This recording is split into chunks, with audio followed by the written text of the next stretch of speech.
Hello दोस्तों, स्वागत है आप सभी का मेरे चैनल लाइफ एंड फैक्ट पर। दोस्तों, माँ दुर्गा की सातवीं शक्ति कालरात्रि के नाम से जानी जाती है। दुर्गा पूजा के सातवें दिन माँ कालरात्रि की उपासना का विधान है। इस देवी के 3 नेत्र है। यह तीनों ही नेत्र ब्रह्मांड के सामने गोल है।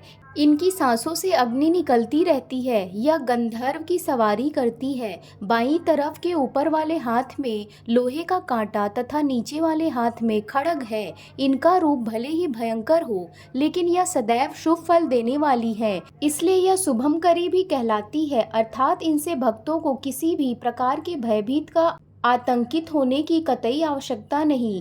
उनके साक्षात्कार से भक्त पुण्य का भागी बनता है। कालरात्रि की उपासना करने से ब्रह्मांड की सारी सिद्धियों के दरवाजे खुलने लगते हैं और तमाम आसुरी शक्तियां उनके नाम के उच्चारण से ही भयभीत होकर दूर भागने लगती हैं। इसलिए दानव, दैत्य, राक्षस और भूत प्रेत उनके स्मरण से ही भाग जाते हैं। यह ग्रह बाधाओं को भी दूर करती हैं और अग्नि, जल, जंतु, शत्रु और रात्रि भय दूर हो जाते हैं। इनकी कृपा से भक्त हर तरह के भय से मुक्त होता है। इस दिन साधक का मन सहस्त्रार चक्र में स्थित रहता है। इसके लिए ब्रह्मांड की समस्त सिद्धियों का द्वार खुलने लगता है। माँ कालरात्रि दुष्टों के विनाश का और ग्रह बाधाओं को दूर करने वाली है, जिससे साधक भय मुक्त हो जाता है। माँ दुर्गा के कालरात्रि स्वरूप की पूजा विधि।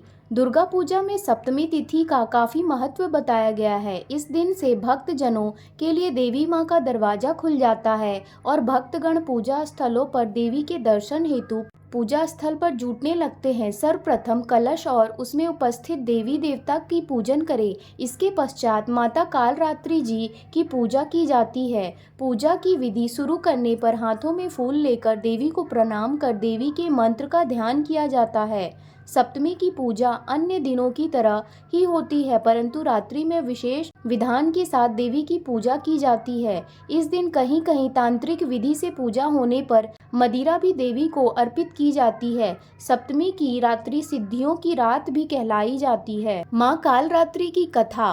पौराणिक कथाओं के अनुसार जब दैत्य शुंभ, निशुंभ और रक्त बीज ने तीनों लोकों में हाहाकार मचा रखा था, तब इससे चिंतित होकर सभी देवता शिव जी के पास गए और उनसे रक्षा की प्रार्थना करने लगे। भगवान शिव ने माता पार्वती से राक्षसों का वध कर अपने भक्तों की रक्षा करने को कहा। शिव जी की बात मानकर माता पार्वती ने दुर्गा रूप धारण किया और शुंभ निशुंभ का वध कर दिया। जब माँ दुर्गा ने दैत्य रक्त बीज को मौत के घाट उतारा, तो उसके शरीर से निकले रक्त से लाखों रक्त बीज दैत्य उत्पन्न हो गए।